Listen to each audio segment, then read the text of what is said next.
ओम शांति। प्यारे मीठे भाइयों बहनों, गुड मॉर्निंग। आज का देखिए बाबा क्या कहते हैं आज के मुरली में, पॉजिटिव थिंकिंग क्लास में। आज का कहानी शुरू करते हैं। गेट लगाओ। सुखी कौन है? आज की कहानी का शीर्षक क्या है? सुखी कौन है? सुनिए। एक भिखारी किसी किसान के घर भीख मांगने गया। किसान की स्त्री घर में थी। उसने चने की रोटी बना रखी थी। पूरा कौन सा रोटी? चने की रोटी। किसान आया, उसने अपने बच्चों का मुख चूमा। स्त्री ने उसके हाथ पैर धुलाए। वह रोटी खाने बैठ गया। स्त्री ने एक मुट्ठी चना भिखारी को डाल दिया। भिखारी चना लेकर चल दिया। रास्ते में वो सोचने लगा कि हमारा भी कोई जीवन है। दिन भर कुत्ते की तरह मांगते फिरते हैं, फिर स्वयं बनाना पड़ता है। यह किसान को देखो, कैसा सुंदर घर है इसका। घर में स्त्री हैं, बच्चे हैं, अपने आप अन्न पैदा करता है और बच्चों के साथ प्रेम से भोजन करता है। वास्तव में तो सुखी तो ये किसान है। इधर वह किसान रोटी खाते खाते अपनी स्त्री से कहने लगा, क्या कह रहा कि नीला बैल बहुत बूढ़ा हो गया है। अब वह किसी तरह काम नहीं देता है। यदि कहीं से कुछ रुपयों का इंतजाम हो जाए तो इस साल काम चले। नया बैल खरीदना था किसान को। साधो राम महाजन के पास जाऊंगा और थोड़ा सा पैसा ब्याज में लूंगा। भोजन करके वह साधो राम महाजन के पास गया। बहुत देर चिरौरी विनती करने पर 1 रुपया सैकड़ा सूद पर साधो ने रुपए देना स्वीकार किया।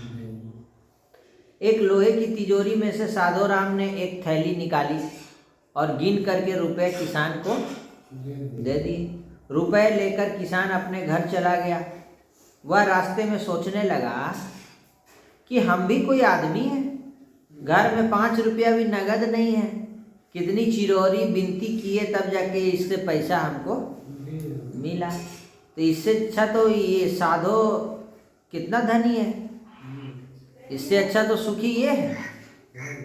उस पर सैकड़ों रुपए हैं, उसके पास लाखों रुपए हैं। वास्तव में सुखी तो ये साधो राम ही है। साधो राम छोटी सी दुकान करता था। वह एक बड़ी दुकान से कपड़े ले आता था और उसे बेचता था।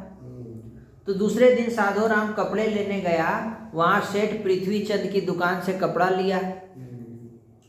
वह वहाँ बैठा ही था कि इतने देर में कई तार आए। कोई बम्बई का था, कोई कलकत्ते का था। किसी में लिखा था 5 लाख मुनाफा हुआ, किसी में लिखा हुआ था 1 लाख मुनाफा हुआ। साधो महाजन ये सब देखता रहा और कपड़ा लेकर चल दिया। रास्ते में सोचने लगा साधो राम कि हम भी कोई आदमी है। 100-200 जुड़ गए, महाजन कहलाने लगे। इससे अच्छा तो ये सेठ है पृथ्वीचंद। पृथ्वीचंद देखो कैसे है, लाखों का फायदा है और भी सब शहर में इसका दुकान है। कहीं से लाखों का मुनाफा हो रहा है, 5 लाख, कहीं से 10 लाख। वास्तव में तो सुखी ये है। उधर पृथ्वीचंद बैठे थे कि इतने ही तार आए कि 5 लाख का घाटा हो गया। एक तो तार ऐसा आया जिसमें क्या लिखा हुआ था? 5 लाख का घाटा हो गया। वे बड़ी चिंता में थे। नौकर ने कहा कि आज लाट साहब की राय बहादुर सेठ के यहाँ दावत है, आपको जाना है, मोटर तैयार है। पृथ्वीचंद मोटर पर चढ़कर राय बहादुर की कोठी पर गया। वह सोने चांदी की कुर्सियां पड़ी हुई थी वहाँ पे। राय बहादुर जी कलेक्टर कमिश्नर हाथ मिला रहे थे। बड़े बड़े सेठ थे वहाँ खड़े थे। वहाँ पृथ्वीचंद सेठ को कौन पूछता है? राय बहादुर के घर में गया भाई राजा। वे भी एक कुर्सी पर जाकर बैठ गए, सिंपल। लाट साहब आए, राय बहादुर से हाथ मिलाया, उनके साथ चाय पी और चले गए। पृथ्वीचंद अपनी मोटर में लौट रहे थे। रास्ते में सोचते आते थे कि हम भी कोई सेठ हैं। 5 लाख के घाटे से ही घबरा गए। और राय बहादुर का देखो कैसा ठाठ है, लाट साहब जैसा। उसके हाथ मिलाता है, बड़ा बड़ा गवर्नर लोग से हाथ मिला रहा है। वास्तव में तो सुखी इधर लाट साहब के चले जाने पर राय बहादुर के सिर में दर्द हो गया। बड़े बड़े डॉक्टर आए, एक कमरे में वे पड़े थे बीमार, कोई देखने वाला नहीं। कई तार घाटे के साथ भी आ गए थे कि इतना घाटा, वहाँ से उतना घाटा। उनकी भी चिंता थी, कारोबार की भी बात याद आ गई, चिंता में पड़े थे और उनका कुर्सी भी जाने वाला था, नेता वाला। खिड़की से उन्होंने झांक कर देखा कि एक भिखारी हाथ में एक डंडा लिए हुए अपनी मस्ती में जा रहा है। वही भिखारी था शुरू वाला। तो राय बहादुर ने उसे देखा और बोले कि वास्तव में तो सुखी ये है, इसे न तो घाटे का चिंता है न मुनाफे का फिक्र है। इसे लाट साहब को पार्टी भी नहीं देना पड़ता है लाखों रुपए का। वास्तव में तो सुखी ये है भिखारी। तो इस कहानी से क्या सीख मिला भाइयों बहनों, कमेंट करके बताइए। इस कहानी का कहने का मतलब है इतना ही है कि हम एक दूसरे को सुखी समझते हैं, क्योंकि हमें हमेशा दूसरे की थाली में घी ज़्यादा दिखता है, पर वास्तव में सुखी कोई नहीं है। सुख वहाँ होता है जहाँ संतोष होता है। क्या बोले? संतोष है, सत्य है। सुख वहाँ होता है जहाँ संतोष धन होता है। वास्तव में सुखी वही है। तो इस कहानी से क्या सीख मिला आप लोग कमेंट करके बताएंगे। और आज की मुरली में बाबा ने कहा है, मीठे बच्चे तुम अभी अमर लोक स्थापन करने के निमित्त हो, जहाँ कोई भी दुख व पाप नहीं होगा। ऐसी सुख की दुनिया बाबा अभी बना रहे हैं। वहाँ सुखी सुख होगा, वहाँ कोई दुखी नहीं होगा। क्यों नहीं होगा? क्योंकि संतोष धन बाबा हम बच्चों को दे रहे हैं। संतोषम परम सुखम। आज बाबा फैमिली प्लानिंग का बात किए हैं कि एक फैमिली प्लानिंग तो एक शिव बाबा ही कर सकते हैं, भगवान ही कर सकते हैं। हम लोग के हाथ में है क्या? मोदी जी कराया था, सब जगह फैला दिया था। तो बाकी सब आत्माएं ऊपर घर में चली जाती हैं, थोड़ी आत्माएं रह जाती हैं। ये पूरा सृष्टि चक्र का ज्ञान बाबा आज हम बच्चों को दे रहे हैं। आज बाबा हम बच्चों को बोले धारणा के लिए मुख्य सार में कि विष्णुपुरी में चलने के लिए, बोलिए विष्णुपुरी में चलने के लिए, विष्णुपुरी में चलने के लिए स्वयं को लायक बनाना है, स्वयं को लायक बनाना है, संपूर्ण पावन बनना है, संपूर्ण पावन बनना है, अशुद्ध खान पान त्याग कर देना है, अशुद्ध खान पान त्याग कर देना है, विनाश के पहले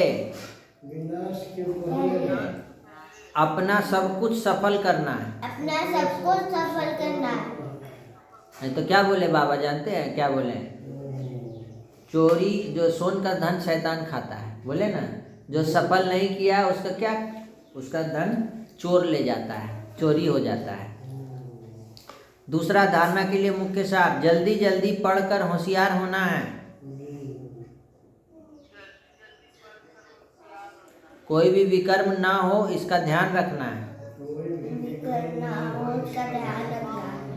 समझा? वरदान है, फरियाद को याद में परिवर्तन करने वाले स्वतः निरंतर योगी भव। फरियाद नहीं करिए बाबा से कि हे भगवान मेरा ये करा दो, बाबा मेरा लॉटरी लगवा दो, बाबा मेरा ये प्रॉब्लम चल रहा है इसको ठीक करा दो। क्या बाबा यही सब चीज करने के लिए आए हैं क्या? तो इसको कहा जाता है फरियाद। तो फरियाद को क्या करो? याद में परिवर्तन करने वाले स्वतः और निरंतर योगी भव। संगम युग की विशेषता है अभी अभी पुरुषार्थ और अभी अभी प्रत्यक्ष फल, अभी स्मृति स्वरूप और अभी प्राप्ति का अनुभव। संगम युग में क्या विशेषता है कि बाबा हमको स्मृति दिलाते हैं। क्या दिलाएं? तुम बोलो, मैं शांत स्वरूप आत्मा हूँ। मैं शांत स्वरूप आत्मा हूँ। तो आपको शांति का अनुभूति होना शुरू हो गया, हुआ कि नहीं? तो संगम युग में सिर्फ क्या करना है? अपने आप को स्मृति दिलाइए, मैं पद्मा पदम धनवान आत्मा हूँ। बोलो, मैं पद्मा पदम धनवान आत्मा हूँ। मैं सदा स्वस्थ आत्मा हूँ। मैं सदा स्वस्थ आत्मा हूँ। मैं बहुत सुखी हूँ। मैं बहुत मैं बहुत भाग्यवान आत्मा हूँ। मैं बहुत भाग्यवान आत्मा हूँ। मैं बहुत महान आत्मा हूँ। मैं बहुत महान आत्मा तो देखिए, हूँ। इतना अच्छा अच्छा सामान जब आप लिए तो आपको प्राप्ति का अनुभव हो रहा है ना। तो ये है संगम युग की विशेषता। भविष्य की गारंटी तो है ही, लेकिन भविष्य से श्रेष्ठ भाग्य अभी का है। क्यों? क्योंकि अभी भगवान मेरे साथ है। इस भाग्य के नशे में रहो तो स्वतः याद रहेगी। जहाँ याद है वहाँ फरियाद नहीं हो सकती। फरियाद नहीं करना है। क्या करना है? बाबा को याद करना है। ये नहीं क्या करें बाबा, कैसे करें, यह होता नहीं है, थोड़ी मदद दे दो बाबा। बाबा हमको परीक्षा में पास करा दो बाबा। मेरा परीक्षा में पेपर आप ही लिख दो बाबा। बाबा मेरा मुंह में खाना आप ही खिला दो बाबा। ये सब क्या है? फरियाद है। तो फरियाद को छोड़कर स्वतः योगी, निरंतर योगी बनो। समझा? स्लोगन है, जो स्वयं को मेहमान समझकर चलते हैं वही महान स्थिति का अनुभव करते हैं। तो अपने आप को क्या सम्मान देना है? मैं कौन हूँ? मैं मेहमान हूँ। मेहमान कभी बोलता है कि ये मेरा है, ये मेरा है? वो अपना 2 दिन रहा और चला गया। तो ये 4 दिन की चांदनी है दुनिया, उसके बाद अंधेरी रात है। तो इसको अब इसमें कभी नहीं बोलना है कि ये मेरा है, ये मेरा है, ये मेरा है, हमने किया, हम कर रहे हैं, हम ही तो आपको खिला रहे हैं, हम ही तो आपको पिला रहे हैं, हम ही तो आपका घर चला रहे हैं।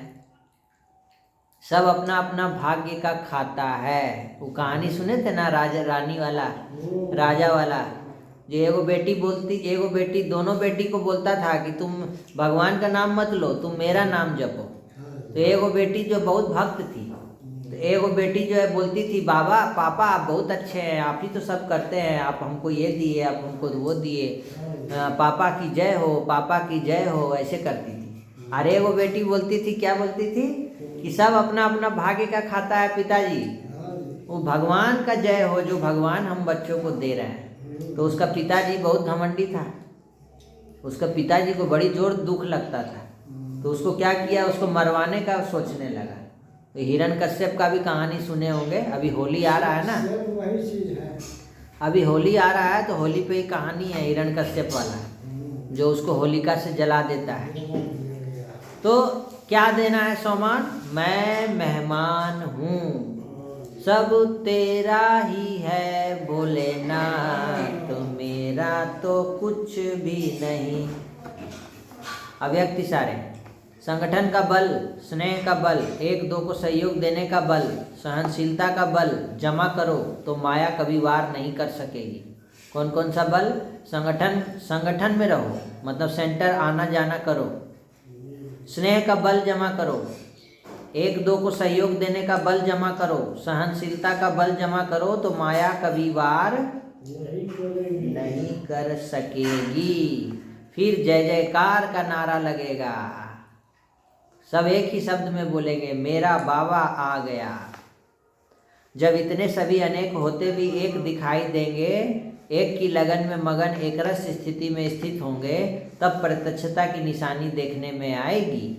आप सबकी प्रतिज्ञा ही प्रत्यक्षता को समीप लाएगी। अब बाबा को प्रत्यक्ष करने का समय आ गया है।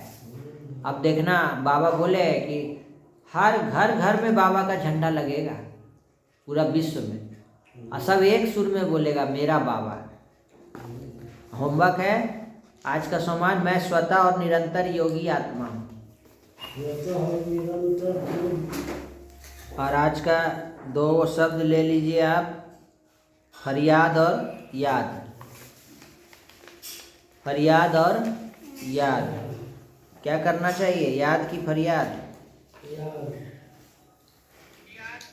हाँ, तो चलिए बाबा को याद करते हैं।